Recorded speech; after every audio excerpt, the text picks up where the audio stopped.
Okay, so today we are going to start the new chapter, that is your coordination compounds. Alright, it's a new branch of chemistry. We can say that coordination chemistry comes under that. So, what is a coordination compound? We need to understand first.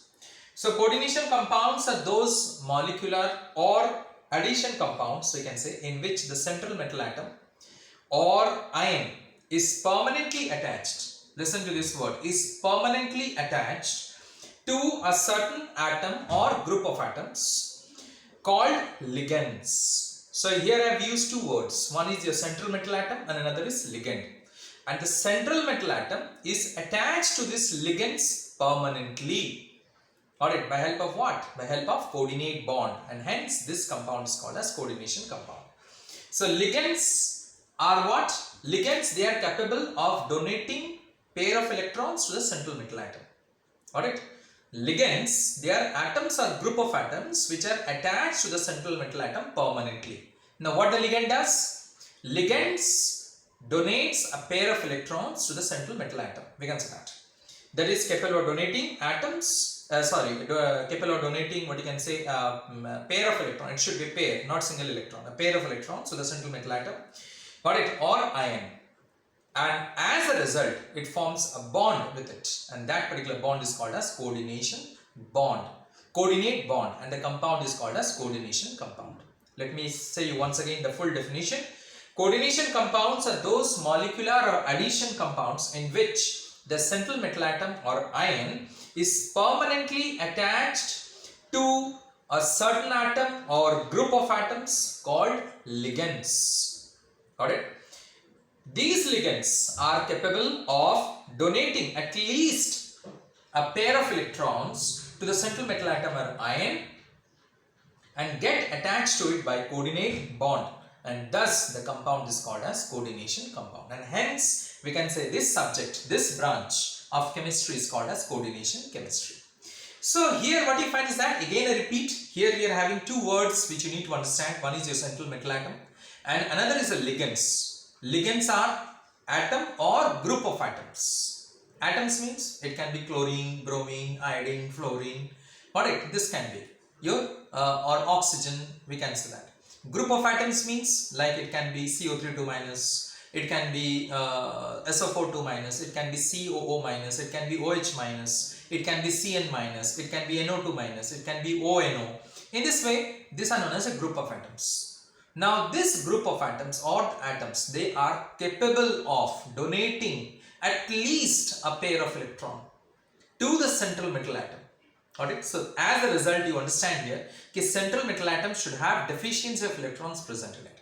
So basically let me tell you that central metal atom belongs to basically D block elements. Alright, here the central metal atom basically belongs to D block. Why D block? Because in D block elements we have got 10 places, maximum 10 vacant spaces we can have, maximum 10 vacant spaces we can have. Alright, where this ligands can donate the pair of electrons to this particular, what you can say, this atoms, alright, which belongs to D subshell. So basically the central metal atom belongs to D subshell because it has got large number of vacant orbitals, large number of. So you can say, sir, F block has got 14. Alright, F block has got 14, but F block elements basically they are radioactive in nature. Their properties is completely different from ordinary elements. They do not undergo the ordinary chemical reactions. They undergo the nuclear reaction, so to say. Alright, basically they are radioactive in nature. Alright, F block elements which are lanthanides and actinides, we can say that. Clear? So hence they do not undergo the ordinary chemical reactions. Clear? So for that particular purpose, we are left with D block, we can say that, which has got 10 vacant spaces, maximum it can be 10 vacant spaces we can have. So where this ligands can donate electrons to this particular central metal atom and it forms a bond. Got it? So what is that bond?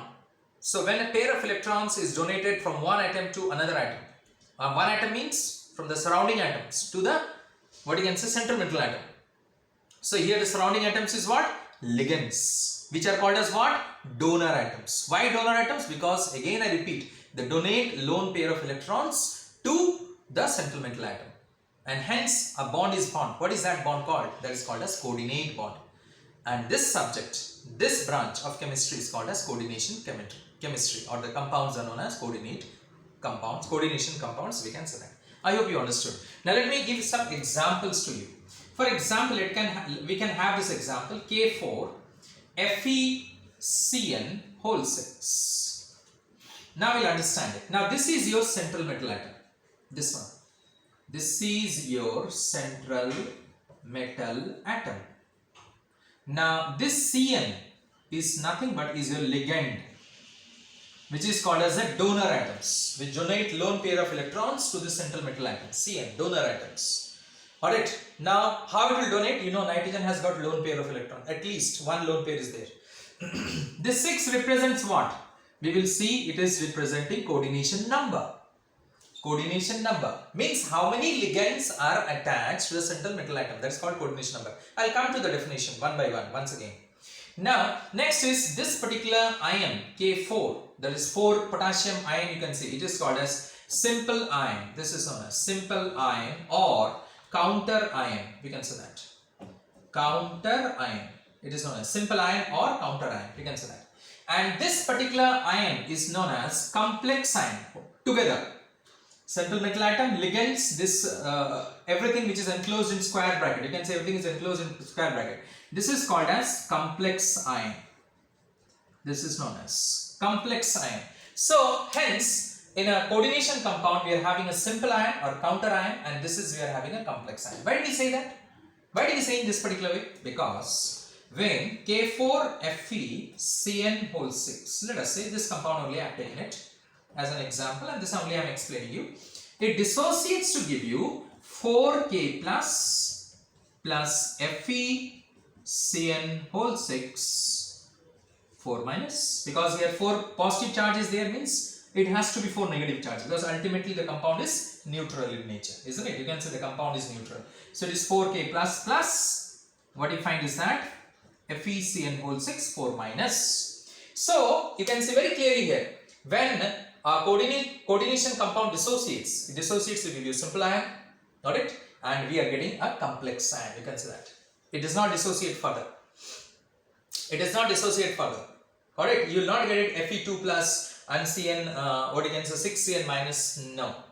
Here only we come to the difference between a double salt and a coordination compound, got it? Otherwise, many people confuse that coordination compound and double salts are same, we can say that. No. Coordination compound and double salts are different. So, coordination compounds, listen carefully, it dissociates into a simple ion and a complex ion. The complex ion does not dissociate further. It will not dissociate into ferrous or ferric or cyanide ion, we can say that. No, not at all. But a double salt means, for example, more salt. For example, alum, we can say that it dissociates completely in its aqueous solution.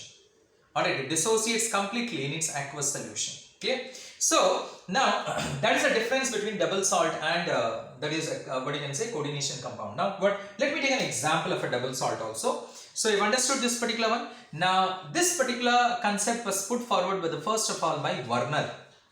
Alright, Alfred Werner. A-L-F-R-E-D, Alfred Werner. W-E-R-N-E-R. We'll also come to a theory. There is Werner's theory, I'll tell you. So this way, it was put forward by the first time. It was this compound was studied for the first time by Alfred Werner, we can say that. So hence the father of the coordination chemistry, we can also say that Alfred Werner is the father of coordination chemistry or the coordination compound, because he was the first person to study about this particular compound. He was the first person to tell us about this particular compound, so to say. Of course, after Werner, a lot of changes has taken place in this particular coordination chemistry. Got it? More and more we are coming to know about it, and that is quite natural, we can say that. So hence, you can see in a coordination compound, just an example I have given you. Alright, so you will be having a simple ion and you will be having a complex ion. Why do we call simple ion and complex ion? Because when it dissociates into its ions, it dissociates into simple ion, complex ion. Now this complex ion consists of central metal atom or ion, you can see it here, and this is your ligands or the donor atoms, which donates the lone pair of electrons to the central metal atom, and it forms a bond permanently. It is permanently attached to the central metal atom or ion, we can say that.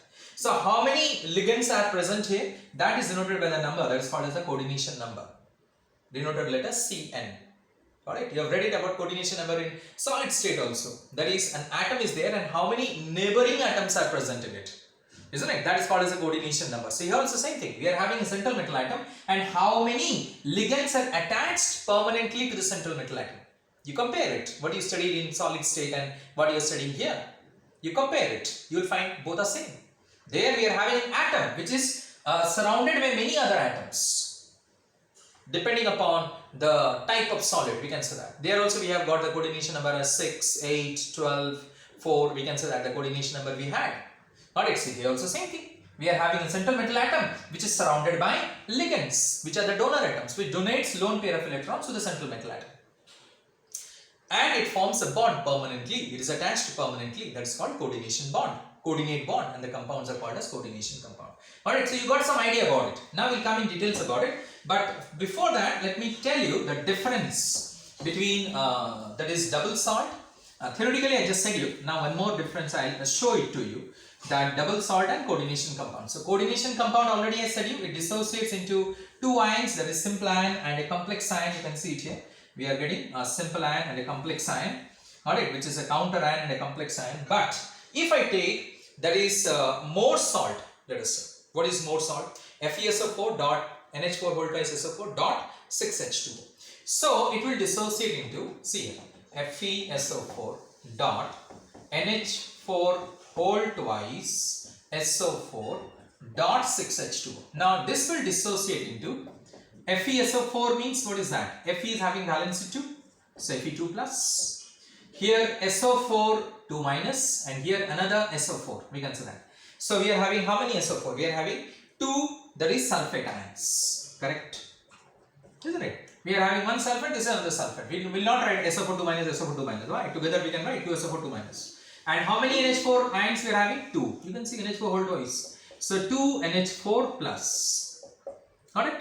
And we are getting 6 molecules of water. Plus 6 molecules. Now water will not dissociate into H plus and OH minus. You know, water means definitely we will consider it as pure water. And pure water does not dissociate into its ions. You know that.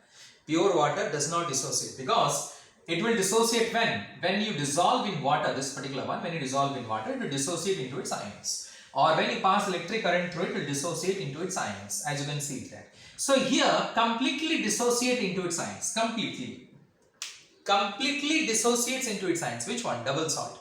But a coordinate compound, does it dissociate completely? No, it dissociates into simple ion and complex ion. Complex ion does not dissociate further, we can say that. So, hence, for that particular purpose, this is a difference between a double salt and a coordination compound. How do you come to know? You can do the test and you can come to know. Like, we can add barium chloride here to it. And we will say it gives a white PPT. We can say that. It gives a white PPT. By that, we can prove that sulfate ions is being liberated because it forms barium sulfate. Similarly, for the ferrous ion also we can do. Like, we can add NaOH. And we can say that it gives a dirty green PPT, dirty green precipitate. In this way, by the test, we can confirm it. That it dissociates into its ions completely, double salt. Similarly, if you take potash alum also, like K2SO4 dot Al2SO4 whole thrice dot 24H2O, that is your potash alum, we can say that, alum simply. That also dissociates into its ions completely. Alright. So, a coordination compound, what you can say is that it is a molecular addition compound which retain their identity in aqueous solution. Which retain. If you dissolve in water, it will retain its identity in aqueous solution. Alright, but here it does not. Does not retain its own identity.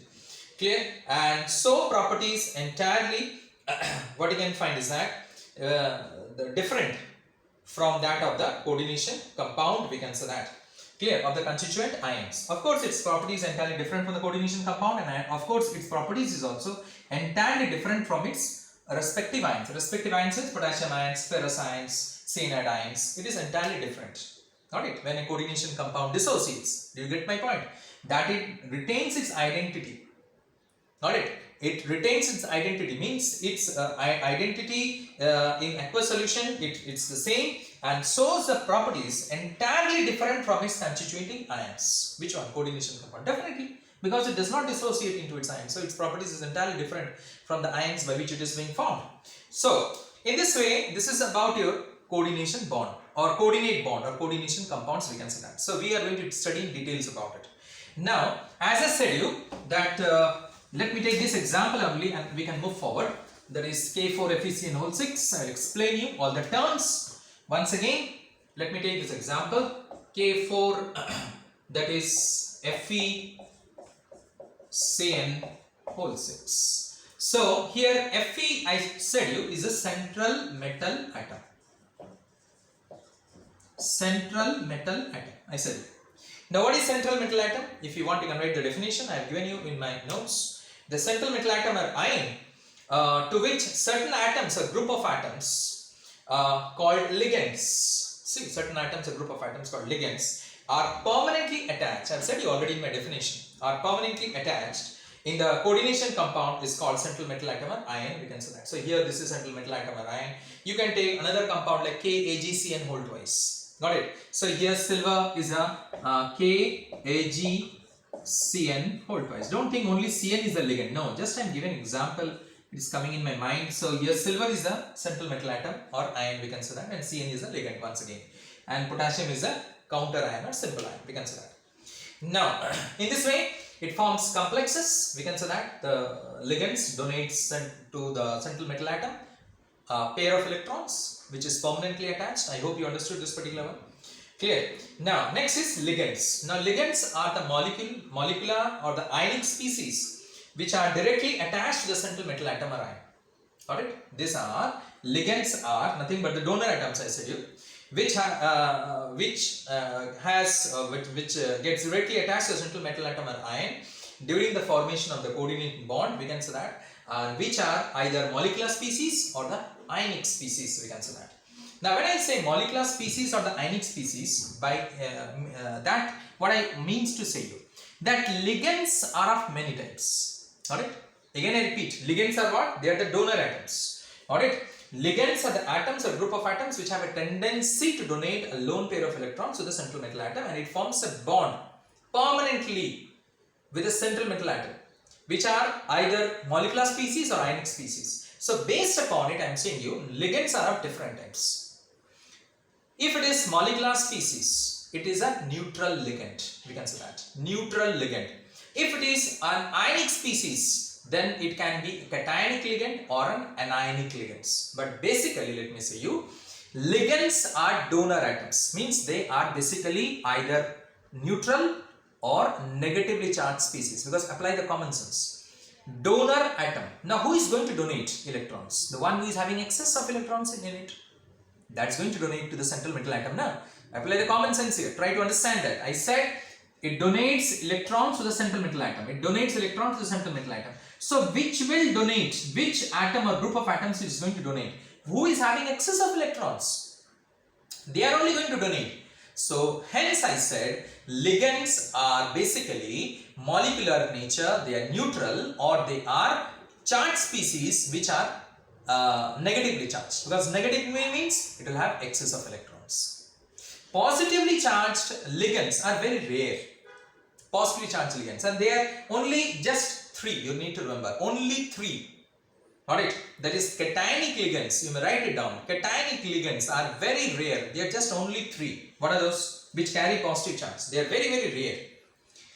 One is your NO+. NO+ means nitrosolium. NitroSylium. Now remember it, I told you earlier also. The radicals which are positively charged, the species which are positively charged, the name ends in yum. IUM. When we write the name, the naming ends in yum. IUM. So hence I said NO+. NO+ means what I said?